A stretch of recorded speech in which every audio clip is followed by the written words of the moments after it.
Yo, B, let's go.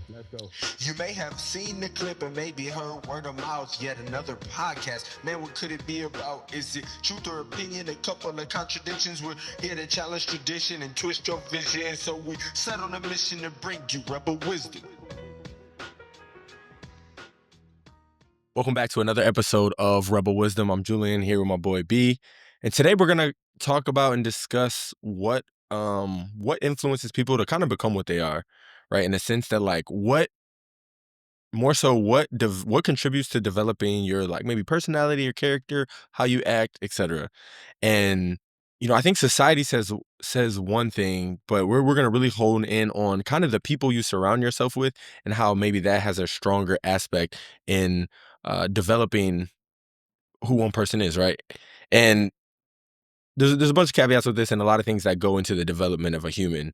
And again, we're no human developmental experts or whatever, but certain things just, as you get older, you kind of notice, and just talking with different people and watching different videos, reading and whatever, you kind of grow to learn what contributes to people developing. So with that being said, B, I do want to ask you just, and I do think this changes when people get older, like throughout life, like what influences you more heavily or less heavily. But what are one of the earliest influences that you can kind of remember and you have like associated memories to, like in your life? Like thinking back, I'm talking about as a kid. As a kid, what do you remember? Just, is there anything you had a thought like, dang, like I really look up to this, or I really want to do this thing, or I really want to be like this person, or because you did something, like it made you feel strongly a certain way? Like what's something that influenced you heavily as a kid? Oh man, probably just I wanted to succeed in playing video games. I feel like that was like the big thing to get attention, or be that person that was the best Yup. at Pokemon or Yu-Gi-Oh or something like that, something along those lines. I mean, that makes sense. A lot of people are I mean, adults too, but like kids, are usually, that's when you usually get your first experience to gaming. I don't know. I don't want to say, do you think, and was this at the period where you were in Japan? It's like this DoD school era Yeah. for you, Oh, no, or? no, no. This is like I haven't. I'm in Japanese elementary school. Very Oh, okay. minimal American influence. Got you. Okay. Do you think the Japanese culture contributed to that at all? Like, because video gaming it's not an American thing, it's not a Japanese thing, Yeah, it's I across the would. world, but I don't know if there's any like subsets of like certain games that are more heavily in Japanese, or I don't Yeah, know. I would say from the Japanese culture, Pokemon was huge. Just, I Right. mean, Yep. and then I wouldn't say it's because of Japanese culture that was into Pokemon, but like more in lines of people that was going to school with were really into Pokemon, and so you naturally get into it. Like my Yep. cousin, that he was a couple years older than me, so I always like looked up to him. He's like my older brother type of figure. Yeah. And then like he was always into like Pokemon, like this is, you gotta master this. Yeah. Dude, okay, that's perfect, and that actually answers, I was gonna ask, like, were the people around you, like, was it a big thing in school? Like, everybody talking about in school or family, and you said, yeah, basically. Okay, that's pretty dope. For me, it would be sports. I mean, my memory's already bad, which I've said multiple times on multiple episodes, but some of my earliest and even, like, strong, like, vivid memories are correlated to sports. And until a little after college, sports has been a consistent thread in my life, from when I could walk, again, pretty much like when my memories like started through maybe like 5 years ago. So as you can imagine, very influential in my life, but from a standpoint of things I looked forward to doing, the people I were interacting with through sports, like people I wanted to be like in sports, like sports was, even for my like character development, sports was through and through a huge part of my development and my identity for a long time. Like people knew me as like the sports guy, like the dude that likes to hoop and play basketball, or like my shirt literally right now, Navy football. Like I went to college on a scholarship because I was good at football. It's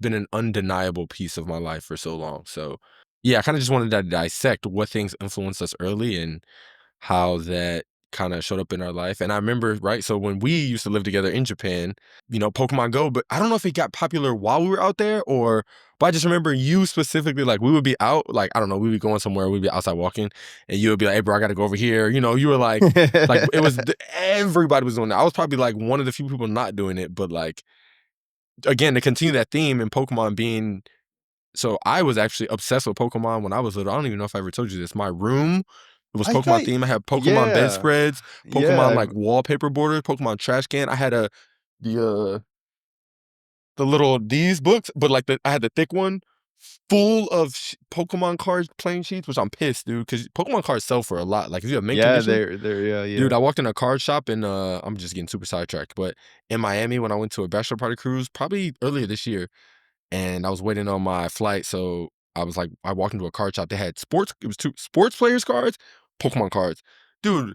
The old school Charizard, which I know I had at least 10 of at one point, like $300, 500, Yeah. and I'm like, I literally called my mom. I was like, Mom, I need you to go in the basement and like, do you have these notebooks still? I'm kidding you. I either texted her or called her. I was like, do you remember seeing I mean, I think we threw them away years ago, but I was like, dude.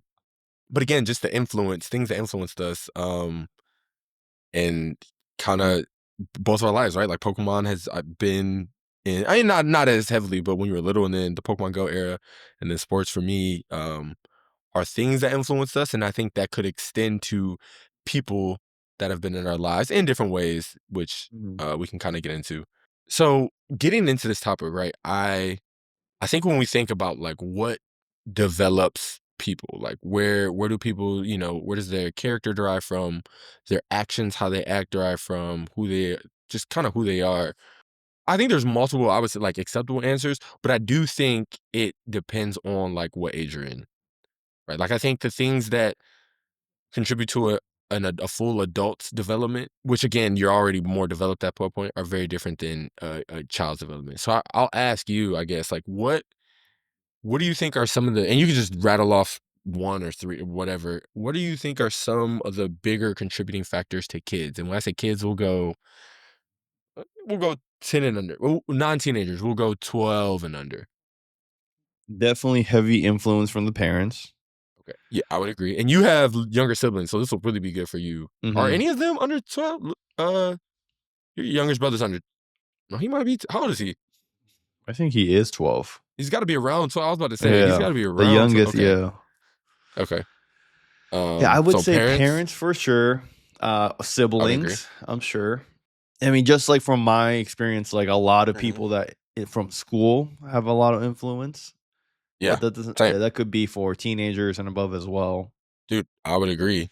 To add, I would say, honestly, no, those are the big ones. Like who's under your roof at home, and like as a little kid, where else are you going without your parents? Like the only Hmm. school or like camp or aftercare, something like that. So I would agree.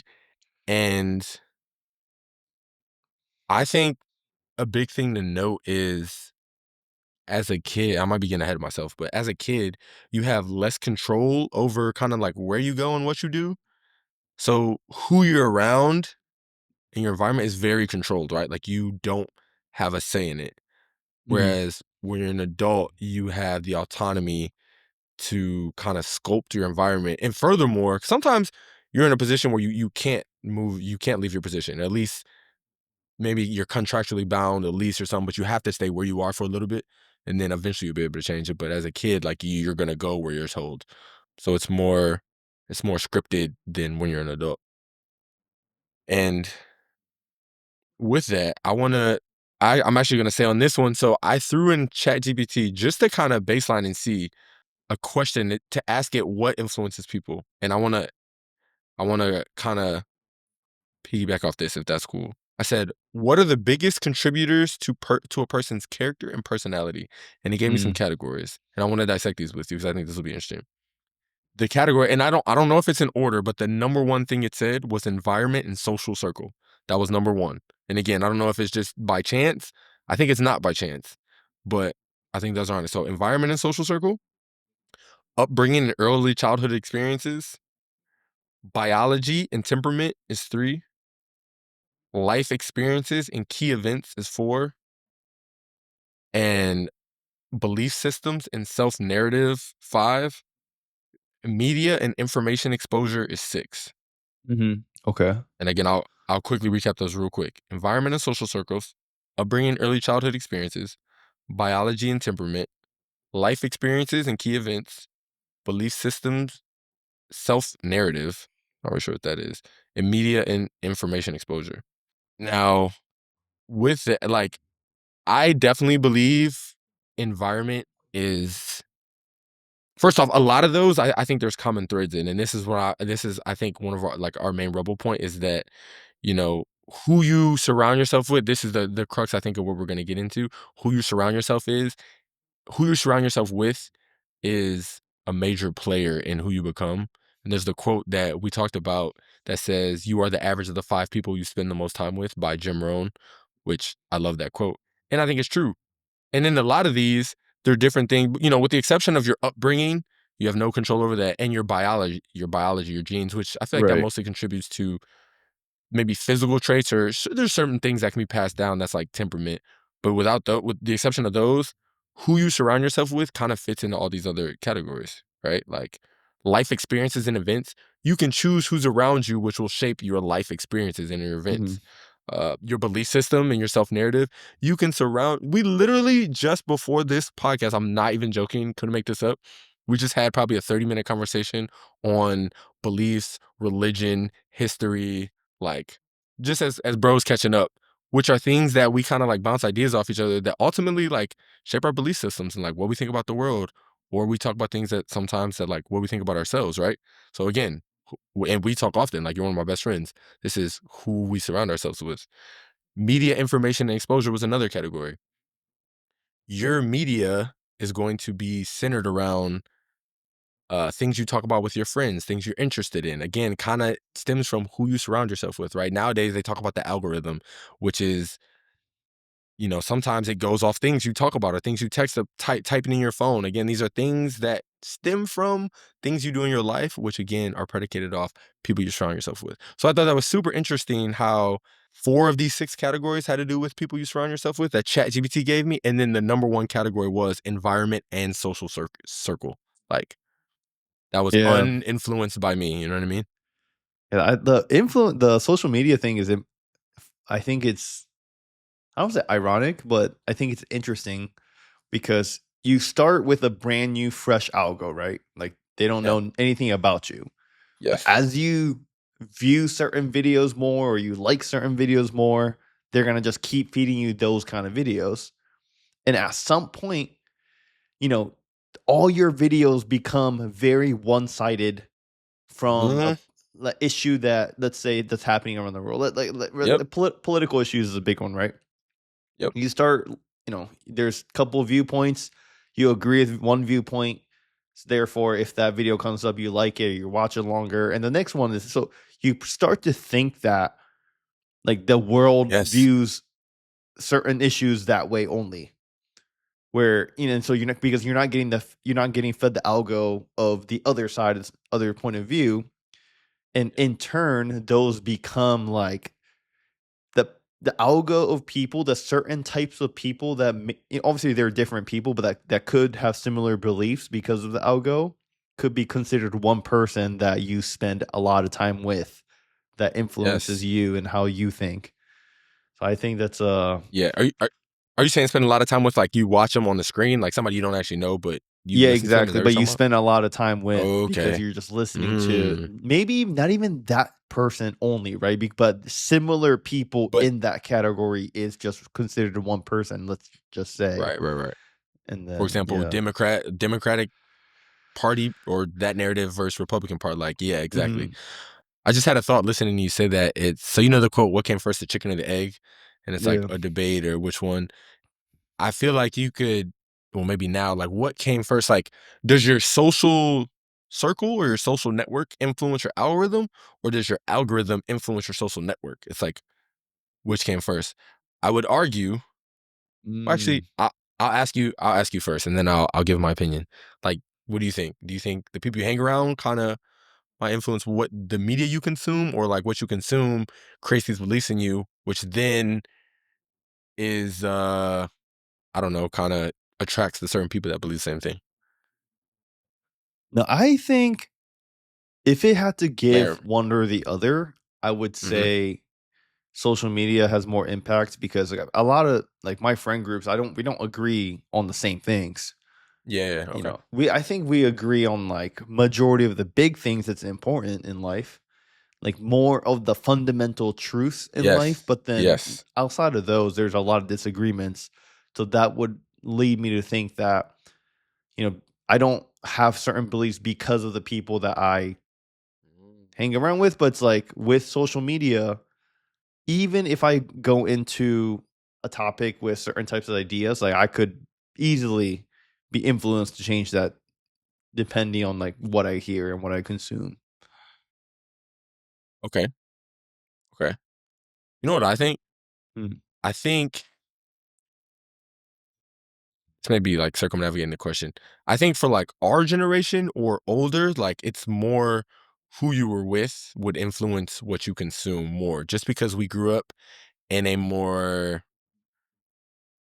a era where the social media, the media portion specifically, was like developmental or really taken off. Whereas we grew up, I think, like playing outside, or I mean, even in video games, like you're online. I don't know if you had the headset, like online Yeah, talking with other yeah, people, yeah. but it was more like human interactive. And granted, now, right, we're well versed in AI, we're well versed in social media because we're young adults that kind of saw the growth of it. But like us and up generations, they're more far removed, and I think they found connections more. And like my mom, right? She's very prevalent. She's very proficient with Facebook and all that, and she's probably more well adapted than most people like her age bracket. But I think the people she's talked to, she's on the phone a lot with like her friends, like talking on the phone, I think was more of a thing again back then. And I Mhm. remember Yeah, coming up yeah, like yeah. calling my friends house phones, right? Like that's more how they connected, and those human bonds, I think, they talk about things and then they take it online and maybe further their thoughts, I think influences. But like us and down, I agree with you. I think it's more media based. Like there's kids right now that grow up on media, like with the iPad, they're probably going to have an algorithm before they have a best friend. Like before Dude, they're old enough that's to crazy. to have Yeah. beliefs to be like, you are my best friend, they're going to be online seeing celebrities, they're going to be seeing social political uh topics, they're going to be seeing all that, and they're going to be influenced heavily by that before they're like, I'm a conscious grown being who can like navigate the world, you know what I mean? So Even for adults, certain adults I have talked to have told me like the most conversation I have with or just most conversation I have is with ChatGPT over humans. And I especially, don't oh, that's a good point. it's weird to think about it cuz it's not something crazy that I can't believe. Like I can believe that. The way like Yes. I use ChatGPT every single day. Yeah. And I don't think I'll ever have ChatGPT as the main source of conversation just because like I have Mhm. my wife. So like we obviously I talk to her Yeah. more than anybody. But I could see that playing out. You know what I mean? Like you just if Yes. you have if you have a thought, you just talk about it and just kind of go back and forth. And then it's like easy to vent to ChatGPT if you want to do it. Yeah. You know, you're pretty much just giving your data away for free. But in return, you get like I guess comfort just talking to someone or your perception of talking to someone, even though it's AI, but they act like humans. You know what I mean? Dude, you just opened up a whole nother, I feel like, concept in this topic. Whereas, dude, imagine 15 years ago, if someone said, yeah, I talk to, like, not to, I talk Yeah. to the internet or a computer. I The talk to a chat bot. robot every day. You would have been like, Yeah. bro, you need to get checked into a mental hospital. Like, are you good? Like, get outside. Like, you would have thought something's wrong. Somebody says that today, you don't bat an eye. It's very normalized. Um, and that just goes to show the progression of society. So with that will be the progression of what influences us. Because again, I think the heart of this conversation is what influences us, whether like what influences what we do or how we developed. And I don't know if ChatGPT, from an influential standpoint, is there. People use it to bounce ideas off of, to write papers, to. Actually, I don't know, because The I know people people, are but like I don't know if it making. like influences are like, but I know people that use it to Yeah. respond to text messages, well, like either professional emails or like personal messages. Like, you need help crafting a text and you don't know how to display your emotions, so you literally tell ChatGPT to help you to like formulate your emotions. Choosing between jobs, like I'm trying to find a car right now. I'm using it to help me narrow down Hmm.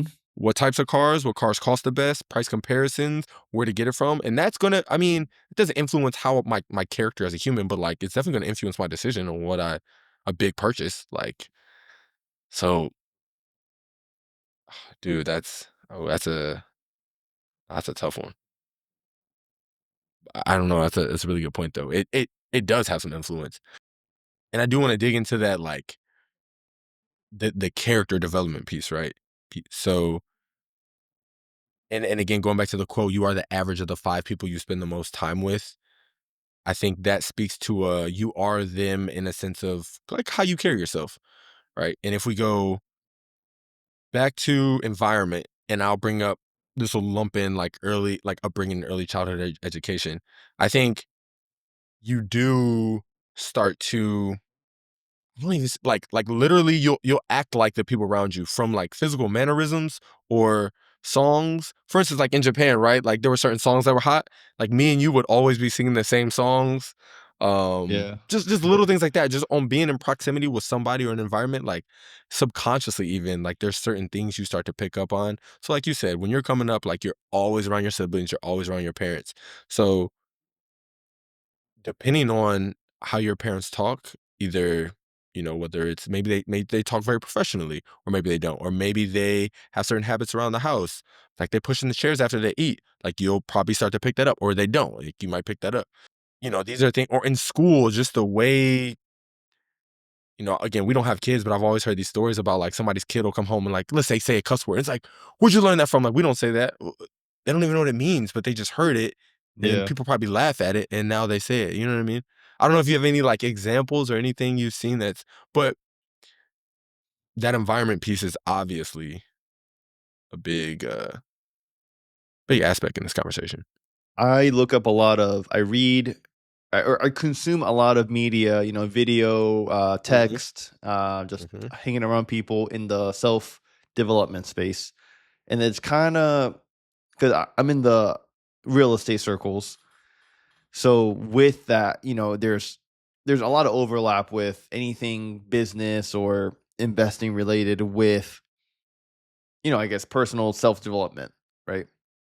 And then a lot of the quotes like that come up is like you are the average of the 5 closest people you Mm. hang out with, and it's interesting because something that sounds crazy to you, right? Like let's just say, for example, like making $1 million a month consistently through a skill set, right? That sounds, sounds crazy to me. I think it would sound crazy to a lot of people, but there are many people. I don't want to say many as in like a large number of populate or percentages, but just in the numbers of the quantity of numbers of people, there's a lot of people that make $1 million a month consistently. But if you hung out with 5 of those people and you're the 6th one, like you are bound to become closer to them than you are to your current self right now. So you might be not making $1 million a month, right? But then as you try to assimilate with them, you might be making like 400K a month, which by any Mhm. Right. Any any metric. measure, it's still really, really, really good. And there was a quote, I forgot who said it, but it's so good. But it's like, you want to hang out with people that on a Tuesday morning, they live their life as it was your dream life. So it's like, in your dream life, you're gonna be like, oh, I want to be closing this $400,000 deal with this client in order to do this. And there's gonna be people that's a regular day in their life. Yep. that they do that. And then obviously like their dreams, there's higher levels of people that just do that on a random day too. Right. So and then there's only few people that can't really replicate that, would be like tops of society, like the multi billionaires, or Right. like the presidents or the kings, right? But everyone else, like, you can do whatever you can to get your foot inside those circles. And there's Yes. so much negative connotation with like paid mentorships, masterminds, I guess, in general, that you have to like pay a fee to be in this Mhm. room to surround yourself with like-minded people. There's so many negative connotations with that, but it is the easiest way to get yourself inside those circles, because True. in those circles with high achievers, they're expecting you to provide some kind of benefit, or they want you to Yeah. bring something to the table, right? But then Right. if you're a random nobody that, like, maybe you done some stuff, maybe you haven't, the easiest way to provide is through money. Money. Right, it's just the easiest way. Like, if I don't know you, like, I don't know what skill set you're gonna bring, but then as long as like there's a little barrier that you have to get over, and you're in that room, at least I know that you're like, hey, he paid the $5,000. He's in a spot where he can dispose $5,000 to make himself better. That's an example, but that's. I was like, okay, that idea makes sense on why these masterminds and these groups, like, Yeah. the hurdle is always money, and then obviously they want the creator, the host, wants to make money too. But Right. It's mutually yeah, beneficial. That's the way, like you said, if you have nothing else to provide, in that sense, not saying like you're worthless, but like in the sense of trying to get into these networks, you have nothing else to provide. Money talks. We all know that. Um, in along the lines of consciously choosing to surround yourself by certain people and better yourself, if you don't mind, I want to use one of your personal stories, and I'll keep it vague, and you're gonna catch on okay, very okay, quickly, or where you did this. Feel free to like take over at any point, but you were literally in a situation where, right, we both worked together in the military. You got out, you went to a company where you were plenty room to grow, good pay, and you chose to leave on your own accord to go to another job and take a pay cut because probably, again, and please correct me if I'm wrong, but almost from a developmental standpoint, and you felt like you weren't surrounded by the minds or maybe the type of people that would help better you, or that would align with you better, whether intellectually, academically, just yeah, willpower, etc. Right? Is that right? yeah. Basically, I got out the Navy, and then I had a very, very, very high paying offer, to basically, it's in the retail space, and then basically the career track followed, like, hey, in X many months, like let's say a year or two, you're going to be a general manager and make even more money, right? And I was doing it. I mean, I'm not gonna lie, it was hard, right? I just wasn't used to retail. I never did American retail, and then there was a part of me that I just wasn't passionate about what I was doing. So I'm not gonna leave that out. But yes, at the same time, like, I genuinely felt in a lot of the rooms that I was in that, like, I was better than a lot of people, and I don't I'm not usually like that. I'm humble. I see what I can learn from them, but just talking to certain people, I'm just like, dude, I'm better than them. I know I am. Like, in terms of work ethic, in terms of just knowledge in general, the willingness to pursue higher knowledge, and Hmm. the motivation to keep climbing higher. I was like, dude, so that was that. And it got to a point where I was just so unhappy. And then so I reached out to another company that I previously had an offer from. I was like, hey, I want to switch careers, and then, are you guys willing to still take me in? And basically it was yes, and I enter the industry, and I'm still with the company where we're in the space to make computer chip, like semiconductor chips. And basically, like, my background is I have a bachelor's in engineering. I have my work experience that I'm very proud of from the Navy. But besides that, like, I am on paper one of the worst non-qualified people in the company. Like the average is a master's, and majority, I don't want to say majority, but a good chunk is PhDs Mhm. and actual technical PhDs. And Yeah. the thing is, there's a lot of foreigners from India, China, Mm. Japan, Korea, like those like those cultures where it's like work is life type of emphasis is Yeah. part of the Yep. culture. So sometimes like I can't like they got the PhD in chemistry on me, and their work ethic is crazy good, and they're just naturally smart too. Because I always viewed myself as like an average smart person. Like I think I Yes. think I Yeah. I You're think pretty I'm sharp, bro. on the smarter side, but I know from living life I'm not the smartest. Sure. But Yeah. now I'm dealing with people that just has really high IQ, crazy like actual on paper objective, And they got the paper. Yeah. right? Like masters, this and PhD in this and this certification, whatever. Plus the work ethic is crazy. And what I kind of realized is in my previous company, I could have been, I was actually rated 6 months in the top 1% of like this like a leadership like development group, right? You never told me Uh, that. Dang. I didn't know that. Yeah, I was 6 months in. I was rated. I was number 3 of like 400 something Jeez. in my region. Jeez. And then I go from that to like I just know I will never be the best, even within the company, even within the group. And I was telling you, I was telling my wife, and that's okay. That's okay. I don't need to be the number one at everything. But what is great is that as long as I keep chasing the top performer, if I just lag behind them consistently for let's say 6 months, it's gonna make me much better than if I never chase that person, right? And it's like it's one of those things that's like let's say you're running a mile, right? And you want to run the fastest mile that you can. There's a different level of motivation if someone is ahead of you by 1 minute. Dude. That like you're like, I want to chase them. You know that you can never beat them, but I'm like, dude, let me try to stay close to them as close as possible. Maybe I tail off on the last minute to the finish line. That's different than you are the fastest mile runner by 3 minutes. There's no one behind you. You look back, there's no one behind. There's a level. It's a little different. So in terms of my personal character development, which I believe is more important than the temporary pay that you have. Mhm.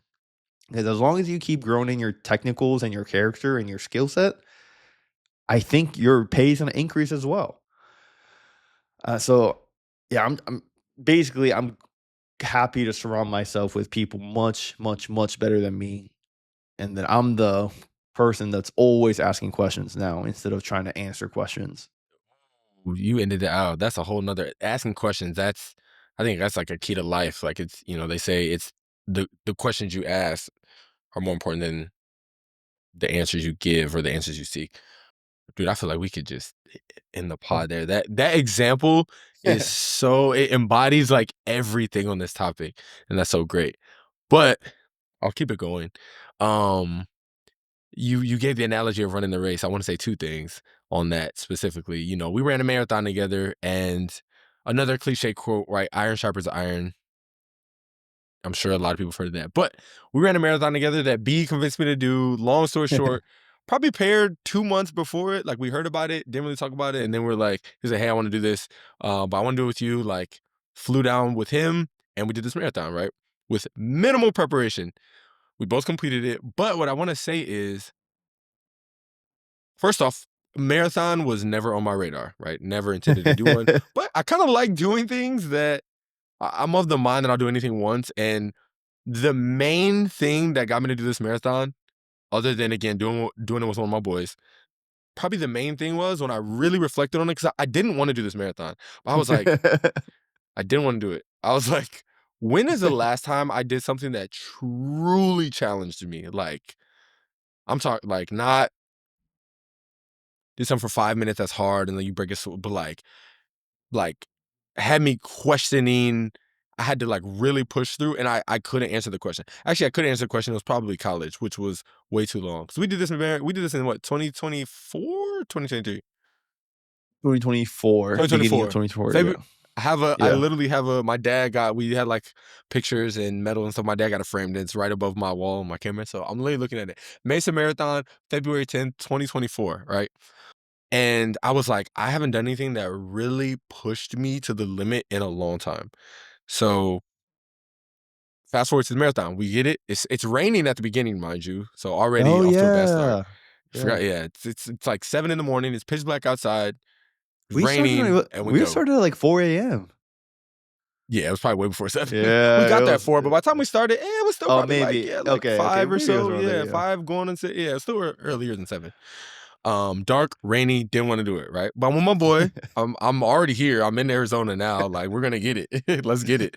And we actually crushed the first half. 13 miles, nonstop running. I don't do the breathing techniques, the strides, the cut corners. I know nothing about running technique. I don't think Beam knows much more than me.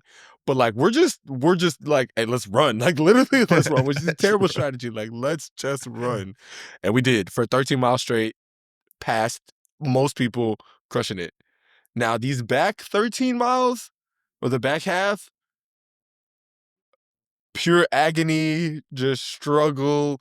And the whole reason for the story, right, is that I'm not gonna say I couldn't do it by myself. I don't say I can't do stuff.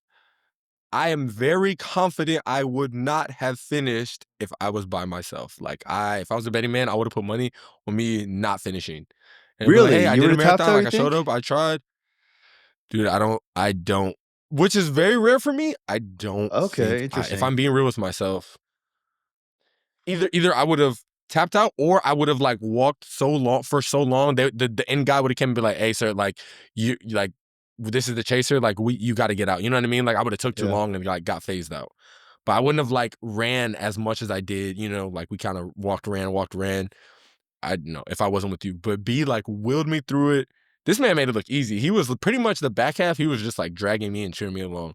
And because of him, I finished. And that's a micro example of who I surround myself with, pushing each other, challenging. Like, I don't know if he would have did a marathon before. I mean, he probably would have did a marathon one day, but the fact that our friendship, like, he felt inclined to like run with me, and I don't take that lightly. That's like an honor. Yeah. And we did it.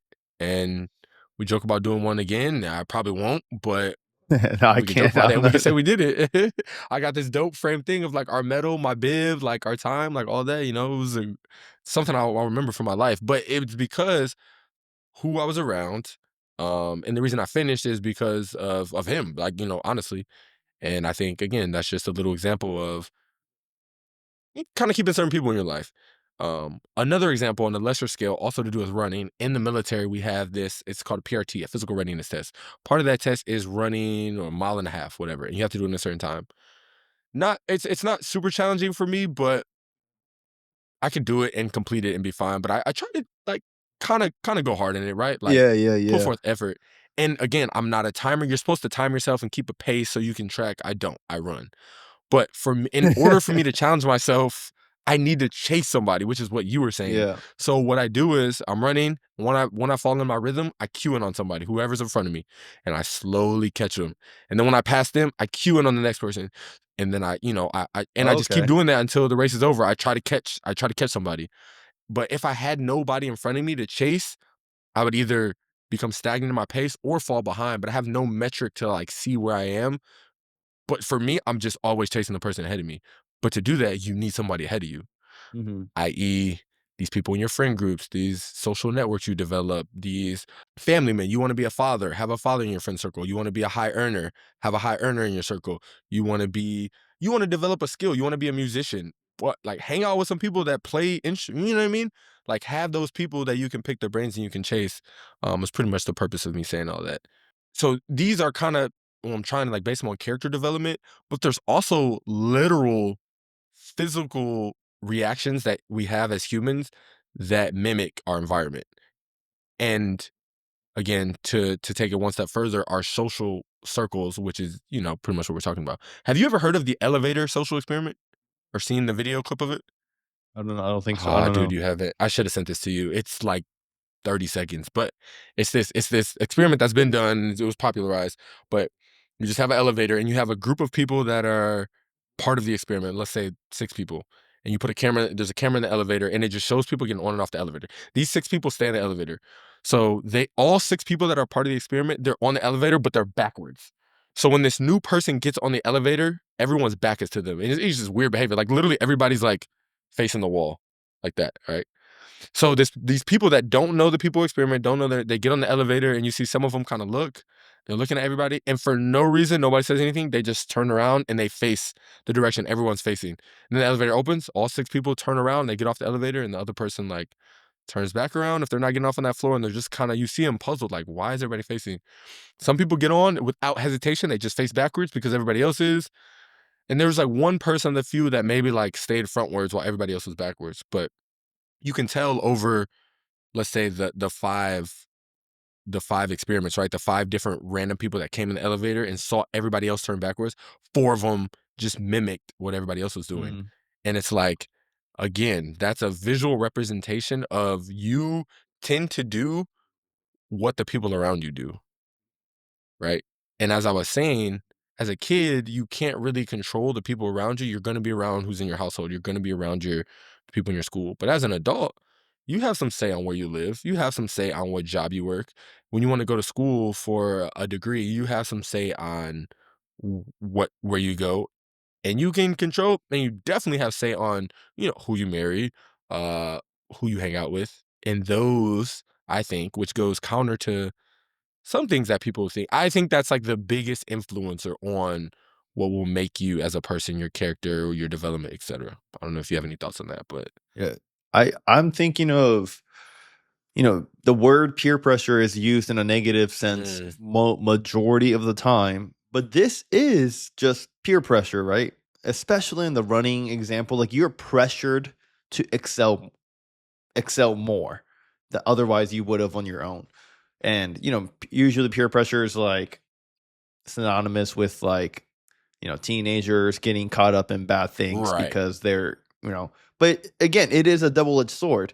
Peer pressure could be going bad for you, and I think those examples are highlighted more. That's therefore it has a negative connotation. But on the opposite side, even if you're pressured to do something by your others, if the pressure to do something turns out to be a good action for you, I guess I'll just leave it at that. The peer pressure, it's not, and it makes sense. It makes sense from a human standpoint because we are social creatures. We want to fit in with people. So the choosing who you want to fit in with, subconsciously, like that can definitely alter your character development, your success in a way, just opportunities.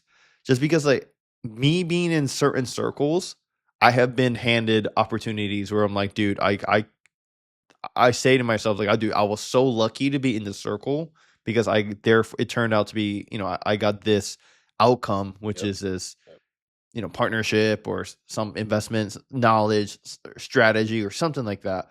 That otherwise I would have definitely never got just watching YouTube videos for 100 hours. Yeah, 100%. It's fun, like being grown. I feel like I've heard the word networking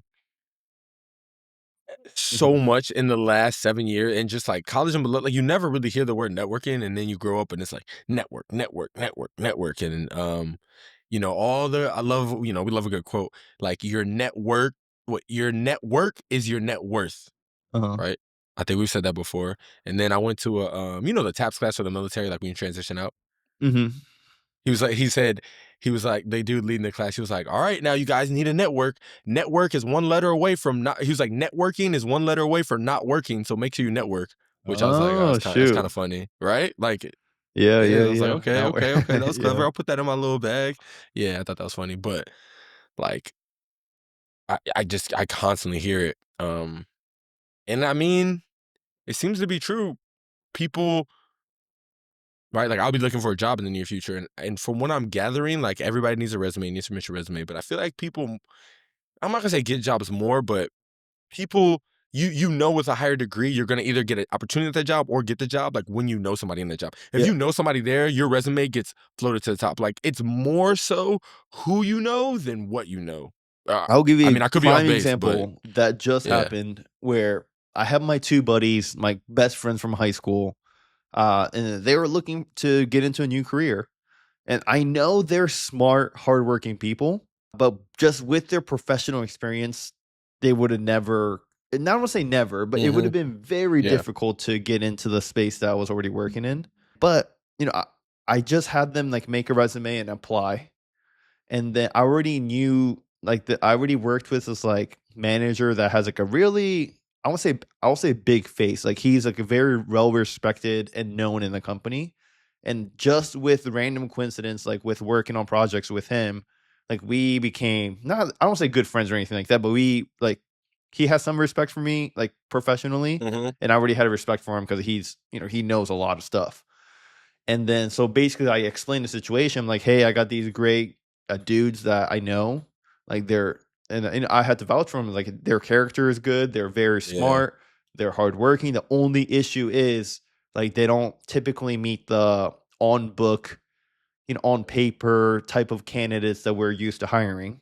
They're like, oh, dude, no worries. Like, just let me know the names once they submit the resume, and then we'll make the interviews happen. And it's funny because soon as he applied, so I was like, hey, this is what happened. So just go ahead and apply. And I told my buddy that. And a lot of the resume review process is like all automated with AI and stuff AI. now. Yep. Right. So soon as he hit submit on the resume, like a minute It's like, later, you have an interview. he got a rejection letter. Oh, He's like, hey, sorry, wow. we're not looking for like candidates of you didn't meet minimum requirements, whatever, right? Oh, So I told my wow. manager, I told the guy I know that. Oh, he was like, okay, just let me talk to the recruiter. Blah blah blah blah. Yeah. Literally, like 30 minutes later, like, hey, they sent an email on when his interview date's gonna be. So he just needs to Bro, pick which perfect. interview dates. And basically, he has an offer now. My Yep. other buddy, same situation. He has an offer now. One accepted, or they both accepted. One started. We're waiting for the other to start. But yeah, like Yeah. literally, it would have if he didn't know me. I don't want to make it like I'm Wouldn't have- like yeah. saving his life or No, anything, but it's a like fact. he just he would not have got in. And I don't know if that's right or wrong, Yeah. but it is the way it is. It's the world we live in. Yeah, it's the world we live in. So I like talking to people naturally, not for any benefits. But what I kind of realize is like when I work with certain people, that's not part of my group that I'm usually used to working with at work. Like I try to make it a point to like learn about them, just like have like nice casual conversations, so like they have a good Yeah. impression on me. And as people disperse naturally through the company, like people don't work at the companies for 40 years now, right? People move around, Yeah. job hop, they try to get advancements, promotions, higher pay, whatever. If some opportunities line up, like I could reach out to them, be like, hey, just looking for a position and trying to see like what you guys have. Right. So that's just Yeah. prime example, real life. Okay. I'm gonna throw some questions at you that have no wrong or right answers, just to get conversation going and see what you think. Comparing, and I'm gonna group environment and social circle together because I think environment is like the big picture, the macro, and the micro is like your social circle in the environment. But in terms of development, do you think environment and social circle has more of an influence, or like hereditary things that are just, I guess, genetically passed down, or just household actions that are passed down? No, Like, environment by far for sure. Okay. And I asked that because I agree, one, and I didn't know what you were going to say, but I agree.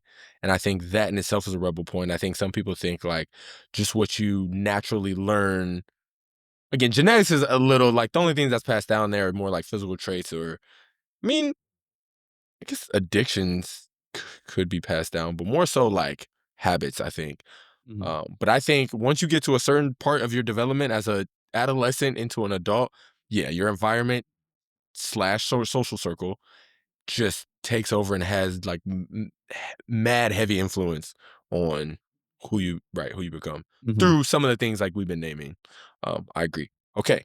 Second part question. Environment, social circle versus just your natural willpower. I guess this one might be more towards success. I don't know how I want to ask it, but I'll say development still. Towards development, your environment, your social circle, or just raw willpower to just do good. I This one's a would little more say, nuanced, but do you I, I think would one over the say, other? I, th- I think both scenarios could exist for different types of people. Mm, I would say certain okay, people elaborate. could thrive in environments that kind of like through like peer pressure in a positive way. But certain people, like I just feel like they just naturally have that grit. They just have that motivation to the willpower to keep going. But I will say for those people with natural exploding amounts of willpower is less common than people who would find success via a Yeah, social circle or your in their environment. well said. And I want to take it one step further, kind of combining the two. I think if you have a goal, right, and you have just this source of raw willpower to get you to wherever it want to be. I mean, it could be something kind of like nebulous, not a goal like I want to buy a car in 3 months, but like I want to be a better person, right? That's kind of hard to quantify. But again, you have any goal, I think the willpower could translate to your social circle or environment. Like if you really want something, you could consciously be like, hey, I need to remove myself from the situation I'm in because the people I'm around and where I live is not going to help me get towards these things. I need to put myself in a better environment. I need better friends or Mhm, just associates to help propel me to this status, this level, this place, this goal that I want to attain. You know what I mean? Like that one kind of could go. So I'm like, I was leaning towards environment, social status, but maybe willpower because willpower could get you that environment, social circle. mhm. Yeah, I don't know, that's a good conversation piece. I don't know. Maybe if I have to choose, I'll maybe go willpower. I don't think that's how a lot of people would perceive that question, so I'm kind of doctoring it up a bit. But um, nonetheless, I think environment and social status in whatever circumstance can't be denied. Like that can't be something you overlook. It's like, Mhm. again, I don't have kids, but talking to a lot of people that do, and they're always like just fiending over, I gotta get my son or daughter in a good school. Like I know it's just such a big thing that that's stressed over and that like they put energy into because they're, I gotta make sure they get a good education. And I think a lot of that is they're trying to find the optimal environment. And Mhm. again, certain kids probably gravitate towards those schools, right? You got public and private schools. What's the narrative around those schools? Like the private schools have certain type of kids that come from certain backgrounds, and your kid going there, they'll probably meet certain people, right? And you can just keep going and going. And I don't know if this will be our final point or not, but that kind of brings me to controlling what you can and can't control. And I'm gonna sound redundant in the fact that, when you're a kid, you don't really choose your school.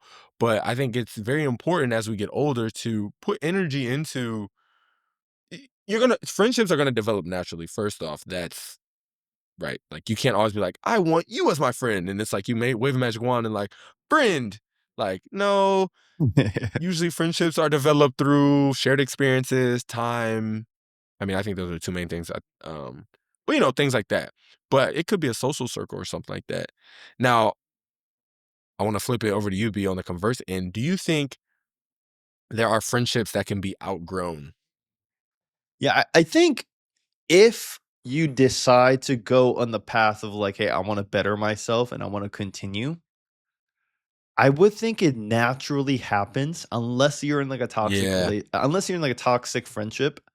I would think a lot of people have a lot of like acquaintances or just like friends that maybe you wouldn't necessarily hang out with every day, but like they're like friends. You guys are cool, yeah, you yeah. know?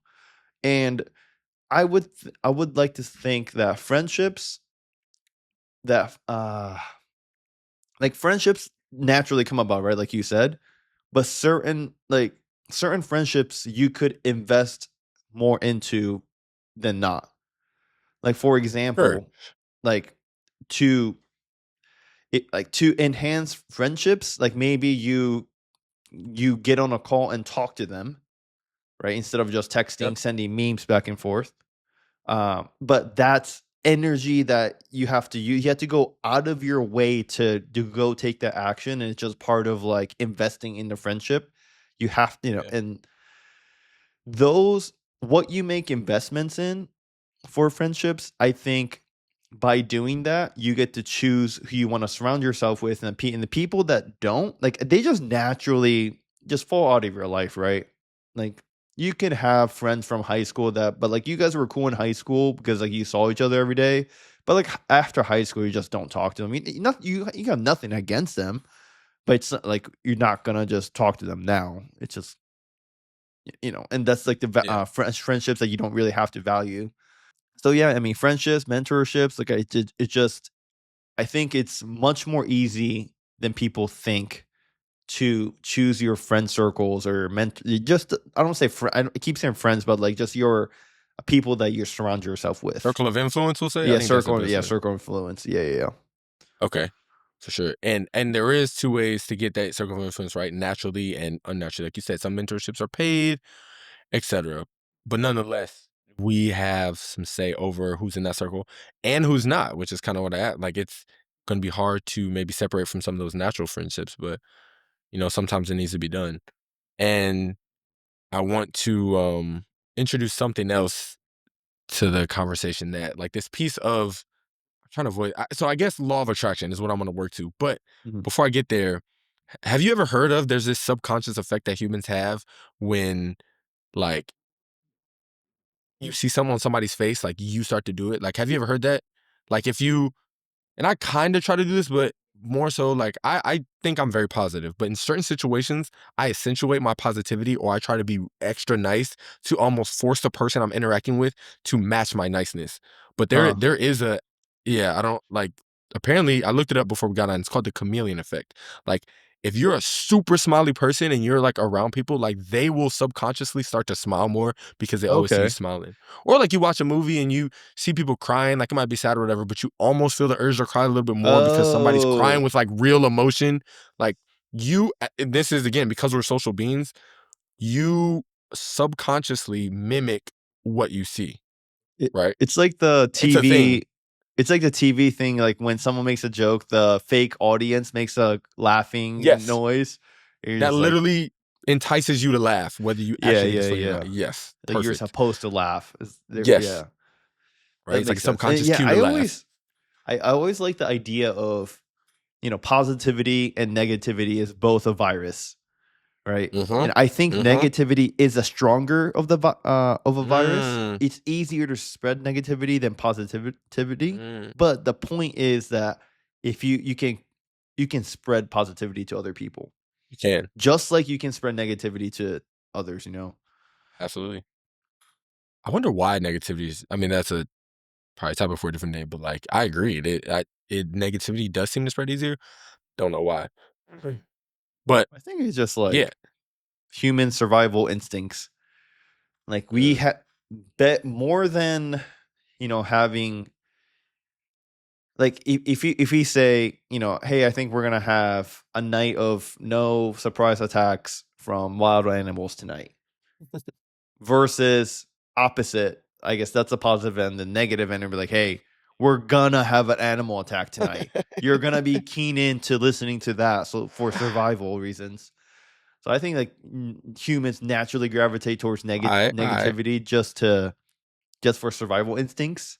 yeah. But like we're not in today's world, we're not in majority of Right. cases, we're not like thinking about life and death every single day constantly, right? So even though negativity, like worrying about negativity helped with survival of humans as a race, but in today's world, it's you got to like train yourself to seek out the positivity over the negativity.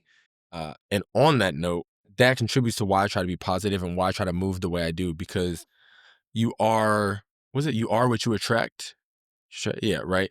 Like I think that's also a saying. So Oh, I see. I guess, yeah, I heard that because before. so I Yeah. don't track negativity because it's easier to spread, right? I try to not involve myself with that. I don't try to avoid drama. I try to be overly positive sometimes, things of that nature. Dude, I can't remember. There's something they always say in the Navy, like you set the standard you accept, something like that.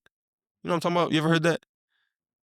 like there's all the rules in the Navy, but like if you pass somebody doing something wrong and you know it's wrong and you don't correct them, you are Oh, that's your new standard. non-verbally saying like that's okay because I didn't correct you. Like that's okay. Like you're almost attracting that behavior because you didn't. There's a saying that too. I think it's like you are the standard you accept. Something along those lines, which kind of makes sense. So going back to the idea of the two ways to form your circle of influence, naturally and unnaturally. The natural sense, right? You develop these friendships, but naturally I try to act a certain way that I attract the people that I want to be around. And that's why that's why I said like the law of attraction, because to some degree I think that's true. Like people are going to want to be around you, or not people, like-minded people are going to want to be around you if you think, act, speak, whatever a certain way, and it's going to repel the people that don't think, act, speak, whatever a certain way. Right? Would you agree with that? Yeah, I 100% agree with that. Yeah. Okay. So that's just another thing under the umbrella of like things you can control.